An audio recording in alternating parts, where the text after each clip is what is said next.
Hi, and welcome to episode 53 of Girlfriends Knitting. My name is Carolyn, and I go by Caw Shirley on Plurk and Ravelry. And today I have some FOs to show you and some new projects that you haven't seen before.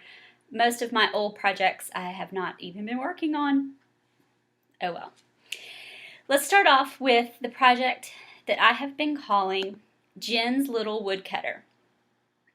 And it is the After Hours Woodcutter by Kelly Brooker.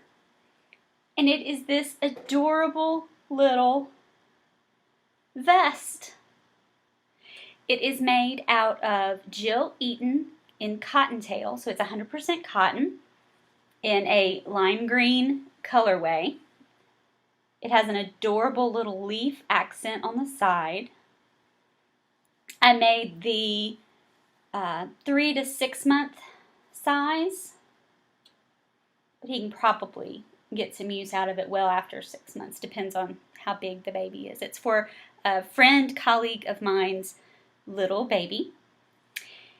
And then I just couldn't stop there, and I had mentioned before that I had hoped to have enough yarn left over, and I had way more than enough left over to make him a little hat.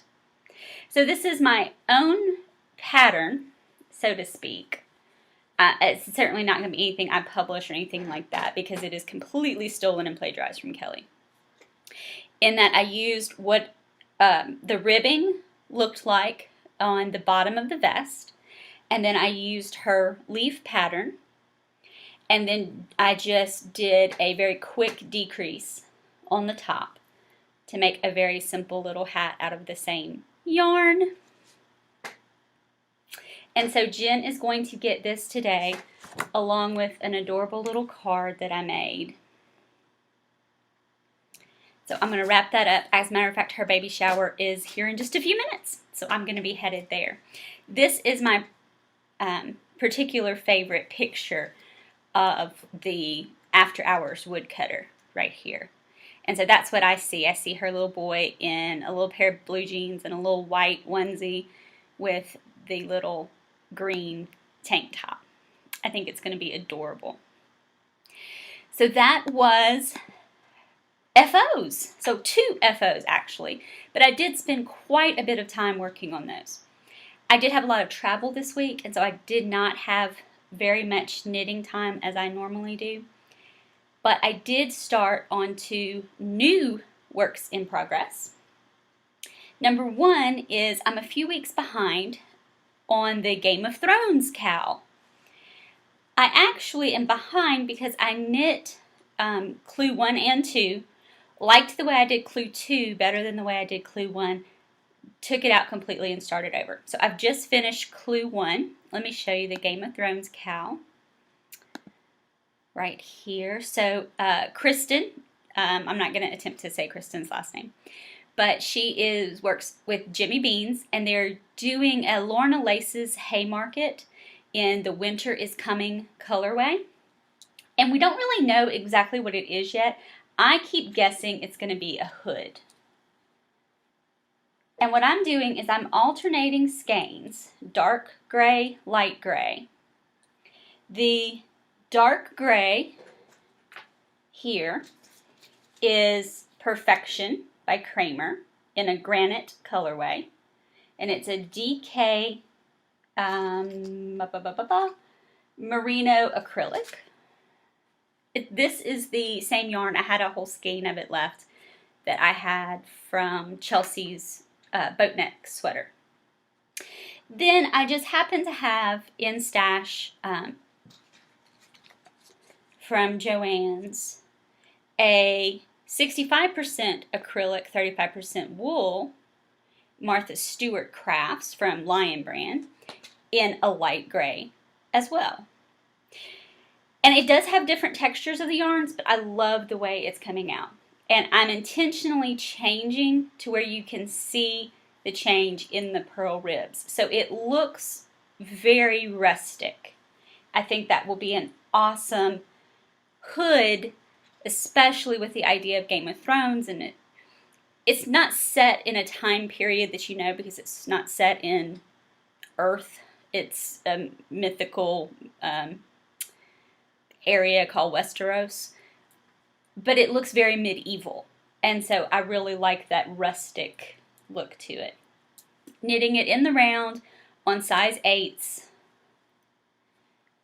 I'm loving it, and that's clue 1 completely, and clue 3 is out, so I'm not spoiling anything, but I am a few clues behind on that. So looking forward to working some more on that. Next, and actually the last thing I've been working on, is this gorgeousness here. And I cannot wait to see what it's going to look like and how it's going to grow when it is blocked. I'm in love. I'm in love. Okay, let me give you details. I'm going to just lay it right here while I give you details. Alright, so back to my projects. This is actually, you may recognize it from Laura Linneman Designs, Lala's Knits. It is Lala's Simple Shawl. So I believe this was even one of her very first designs. I could be completely wrong on that, but definitely a very simple, easy shawl, excellent beginner's shawl. I'm really loving it because as soon as you read the pattern, basically, you know exactly how to do it. It is a free Ravelry download, and it calls for a bulky weight yarn on size 10. I'm actually using more of an Aran weight on a size 8 needle. So my shawl will definitely not be as big as Lala's. But I'm loving it. I'm loving it. More details. The yarn. Here is the yarn. Ugh, I love it. This is actually, I wrote down some of the details. This is Mountain Fibers fiber, and it's a Targhee in the Meadow colorway that I hand spun. It is definitely an Aran weight. Definitely some thick and thin to it. It's not extremely consistent, but it is one of my more consistent hand spuns. And I love the colors. It's this dark sort of emerald green with this gorgeous dark purple into a really dark, pretty teal. Not quite sure how the colors are coming out on screen. Just magnificent. Magnificent. Now, there is someone special out there who may recognize these colors as being colors that she particularly loves. And her and I can email each other later and joke about this, but I'm not going to reveal the who or where or why. But I was knitting this for someone in particular, and I need to send out very big apologies to that someone in particular, because the more I knit it, the less likely she is to end up with it. The more likely I am to keep it. I'm terrible. I'm a terrible friend. I'm a terrible friend. I'm sorry, sweetie. You know who you are. You know who I'm talking about. I'm sorry. You're going to get something wonderful. I promise. I promise. It just probably won't be this wonderful. I mean, this particular wonderful. I hope it will be as wonderful as the shawl. It's just, I don't know. The more I knit it, the more. Because I did intentionally pick handspun so that she would have something made out of my handspun that I made for her. I'm a terrible friend. I'm terrible. So you'll be getting something wonderful. We'll just have to think about what else it's going to be. So again, this is the Lala's Simple Shawl. I'm calling it my Simple Handspun Shawl. It's out of Mountain Fibers in the Meadow colorway, and it is a Targhee. So it's kind of rustic. It's not definitely a shawl. It's not something you'd want on your skin. So I love it. I love it. I love it. That's it for my knitting. I have tons of other projects. Let's look at my notebook. Tons of other projects. I have my birthday stocks. I have my striped study shawl. I have my peacock night songs. The fisherman sweater, which is so not going to get looked at again until probably August or September. And then my mom's socks, which now is going to be like a Mother's Day present instead of a birthday present, because I'm not doing great with knitting for other people right now. But they will get worked on. None of those have gotten worked on this week, but they will get worked on. One last knitting thing, and then we'll talk about fitness. For those of you in the group, if you're not in the group, you should be. But for those of you in the group on Ravelry, you need to be a member of the group to put your name in for the Hippie Penguin Fibers giveaway. So Hippie Penguin, it's Hillary Lash, and this is a gorgeous 100% superwash merino. It is a 400 yards of a sock weight in the Girlfriend's Knitting colorway. Look at that luscious pinkness. It's just it's a variegated, all kind of shades of luscious pink. So excited. So I bought me a skein and you a skein. And so you will be entered into a random drawing for this skein if you put your entry in on the So You Want Some Hippie Penguin Yarn? So enter that. Next week I will draw for that, and the drawing, I'm going to close the thread on Wednesday morning. So what I'm going to do, because of all my traveling and everything that's gotten my schedule all out of whack, Fridays at lunch are still the best time for me to record. But in order to get back to that Friday, what I'm going to do is just going to back it up a day each week. So today's on Tuesday, next week will be Wednesday, the following will be Thursday, and then we'll be back on track. So look for me next Wednesday, and I will be drawing for the Hippie Penguin Yarn. And all of the winners of our knit along, the prizes got sent out yesterday, so you should be receiving those shortly. So look forward to that. Now, let me talk about fitness.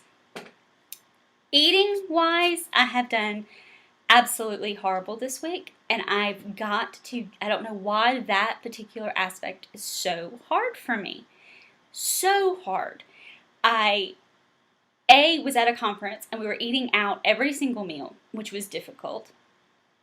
Amazing, amazing food. Juicy steaks.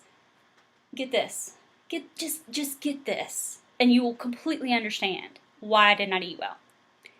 A BLT with pecan maple glazed bacon, where the tomatoes were not red farm ripe tomatoes. Oh, no. Green fried tomatoes. If you are a Southerner, your mouth is now watering. And you're like, Carolyn, what the heck are you thinking? Excuse me. That's telling me that I need to be recording the podcast. So, what the heck are you thinking telling us about this lusciousness? I'm telling you so you understand why I have had such a hard time. Oh, such a hard time. And we have been imbibing in a little bit of adult beverage while we were out because, long day of conference, stressful conference, often talking about, this is an educational conference, so talking about such things as accreditation. I may have had one, maybe two adult beverages at dinner, which made it very hard to run the fun run. But eating has just been absolutely terrible. But, oh my gosh, okay, this is the so exciting part. The fun run. Woo, the fun run. Okay, it was a 1 mile walk run. Yeah, I'm trying to calm down. It was a 1 mile walk run. All you had to do was walk this mile. It was just all about the funness of it. However, there were a few of us who chose to run part of it.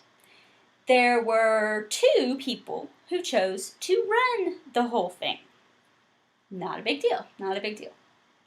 None of us anticipated them doing anything other than, yay, go team, here's a medal for, participate. That's all any of us anticipated, to be honest. Well, turns out they had decided to split it up. Those who ran got a first, second, third. Those who ran, walked, got a first, second, third. And then those who walked got a first, second, third. I know. Okay. Really, really cool part. There were not very many people who ran at all, which meant that since I actually did do some running, I ran about a third of it, I would guess, which I know a third of a mile is not that big of a deal, but it was more than the other people were doing, which is yay for me. And they did great. I'm not saying anything derogatory about them at all. They actually got up at 6 o'clock in the morning, put their running clothes, and got their little selves out there. So they were doing better than everybody who was still in bed. But I came in 5th overall. 5th! Like 1, 2, 3, 4, 5. 5th. 5th. My time overall, which I'm not going to tell you because it's embarrassing, but it was better than the average. I know! And in the run walk category, 2nd. Yes. So I actually got a 2nd place medal on my 2nd run ever. And then it turns out that I got elected to a position in this organization that means I will now be in charge of organizing the run walk for next year. So in the course of 14, 15 months since I started podcasting, I have gone from sitting on the couch doing absolutely nothing to doing a 5K in October, which I did run a tiny bit of but walked 90% of. Doing a 1 mile fun run this year. Now I'm going to be organizing this 1 mile fun run next year. So you know I've got to run the whole thing, right? And signed up for the 5K fun run in, it's a prediction run, with the zombie apocalypse, and I've signed up for the color run again this year in October. I'm so proud of myself right now. Now, if only I could manage to be as proud of my nutritional intake as I am of my current exercising, it would be so much better. Amy has been a huge motivation for me to get up and get to the gym. We have been doing great with that, both separately when I've been traveling this last week and together. So usually the only times we haven't been going to the gym is when one or the other of us are just so either sick, physically have had a really bad day, or we're trying to go 4 days a week. We're also trying to rest because we need to build up to a little bit more than 4 days a week. So it's either our rest day or one of us is just physically not capable of going that day. And if one of us is physically not capable of going that day, then that definitely counts as one of our 3 days of rest. So we don't say, oh, well, then, today's our day of rest, and yesterday we didn't go, so we're resting today. We do try to go. So that's what's going on. I hope that you have as wonderful a week with your knitting and any fitness and exercise and nutritional journeys as I have had this week. And for those of you who understand the wonderfulness that is the maple bacon fried green tomato BLT, I apologize for bringing it up. I really, really do. Love you guys. Talk to you later. Bye.